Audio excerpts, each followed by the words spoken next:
O Exército Brasileiro recebeu 12 caminhões 8x8, né, vindo diretamente da República Tcheca. E uma pergunta que muitos inscritos já fizeram aqui no canal me veio à cabeça, né?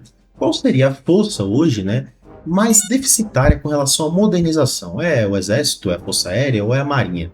Eu ainda acredito que é o Exército, tá, pessoal? Eu vou falar um pouco mais sobre isso hoje, e sobre essa novidade, né, no Exército Brasileiro, e como isso também pode estar mudando. Antes de falarmos sobre esse assunto interessantíssimo aqui no canal, vou pedir a todos que se inscrevam abaixo aqui no canal, deixem o like de vocês e ativem o sino para receber os próximos conteúdos aqui do canal. Eu me chamo Léo David e vocês estão no Esfera Militar. Em junho deste ano, o porto de Paranaguá, no Paraná, recebeu 12 viaturas especializadas 8x8 Trata-Force do modelo aí T815-7, fabricadas na República Tcheca especificamente para transporte de importada. Depois de desembarcarem, né, esses veículos aí de engenharia de combate, né, com o apoio da segunda Companhia de Engenharia Mecanizada Brasileira, vão chegar aí oficialmente ao seu destino final, né, o batalhão de Conrado, né, Bittencourt, lá em Cachoeira do Sul, né, no Rio Grande do Sul, no dia 5 de julho, aparentemente aí. Então, é bem interessante, né, essa movimentação toda para esse tipo de caminhão, né, e vai ajudar muito lá no Rio Grande do Sul, né, nas questões das enchentes, principalmente, a questão das pontes e tudo mais que dá para fazer nos rios, né. Então, é uma adição legal no Exército, é uma modernização diferente, né, que a gente está acostumado, não só de ataque, né, pessoal, mas de logística também, isso é muito importante. Mas antes de a gente falar só do porquê que importa tanto, né, a gente precisa também entender para que ele serve, né? Para que esse tipo de caminhão serve. Né? Esses caminhões não são veículos, pessoal, de transportes comuns, né? Como a gente está acostumado ali. Eles carregam módulos e sistemas, né? IRB, né? Que é basicamente uma ponte flutuante, né? Modular, usada por forças armadas ao redor do mundo, né? E tudo mais. Então, colocar pontes mesmo ali modular, você pode acoplar elas, tudo mais, é bem interessante. E é realmente uma necessidade, né? Lá do Rio Grande do Sul. E foi uma modernização muito boa, né? Querendo ou não. O IRB permite que viaturas blindadas e também equipamentos pesados, né, atravessem rios e lagos com rapidez, sem depender de pontes, né, fixas ou de travessias construídas previamente no terreno. Isso é muito importante, né, para a logística geral mesmo. E isso é decisivo, pessoal, em qualquer operação militar real mesmo hoje em dia, numa situação de conflito ou até mesmo numa resposta a desastres naturais, né? A capacidade de cruzar um rio rapidamente pode significar a diferença entre reforçar uma posição, por exemplo, né, a um tempo de perder um terreno ali no conflito e tudo mais. Então isso muda muito mesmo. E países que têm isso modernizado, que têm a logística de forma geral modernizada, acabam saindo na frente nesse caso aqui. Além, é claro, né, do que eu comentei anteriormente, da função militar direta disso aí, né, os modos IRB também podem ser usados aí de forma fracionada, vamos dizer assim, como balsas de transporte mesmo, né? Puramente para transporte, o que amplia ainda mais aí a utilidade, né, desse tipo de sistema em cenários fora de combate, né, como enchentes e apoio da defesa civil. Então, para a situação que a gente vive no Brasil hoje, isso é muito importante.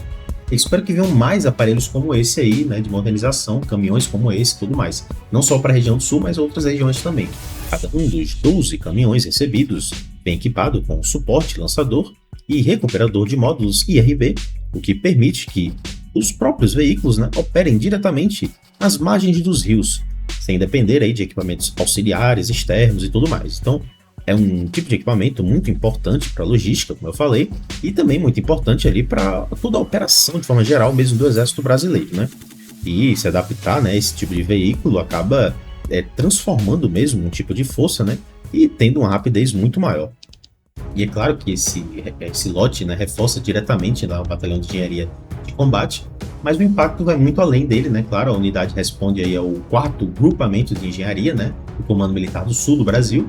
Então, essa nova capacidade acaba ficando disponível aí para apoiar operações na região inteira ali, né? Não só nesse canto específico, não só um quartel, né? Por exemplo, pessoal, ela pode ser movimentada, né, para outros lugares. E como eu falei, o timing também dessa entrega chama um pouco a atenção aí. Ela acontece dentro de um movimento mais amplo do Comando Militar do Sul, que também tem recebido, né, embarcações de assalto, né, tratores e outros equipamentos lá de engenharia nas últimas semanas, né? Então é uma região que realmente está se modernizando nesse sentido e diz muito sobre realmente as forças terrestres brasileiras, né? Está sim passando por uma mudança, pessoal, ainda um pouco mais pequena comparado, claro, na Força Aérea com o Gripen, a Marinha com submarinos, mas está acontecendo. Ou seja, pessoal, não é um caso isolado. é parte de um esforço contínuo de reforçar, né, a capacidade operacional da engenharia militar na região sul do país, principalmente, e especialmente, né, para missões de travessia e também em apoio de situações de emergência ali, que é o que está ocorrendo muito ultimamente, né? E, na minha opinião, mais direta aqui nesse caso, né, realmente, eu acho que essa é a prova concreta que estamos sim começando a levar a modernização das forças terrestres mais a sério, né? Começando com a base, que seria justamente essa questão da engenharia, de logística, né?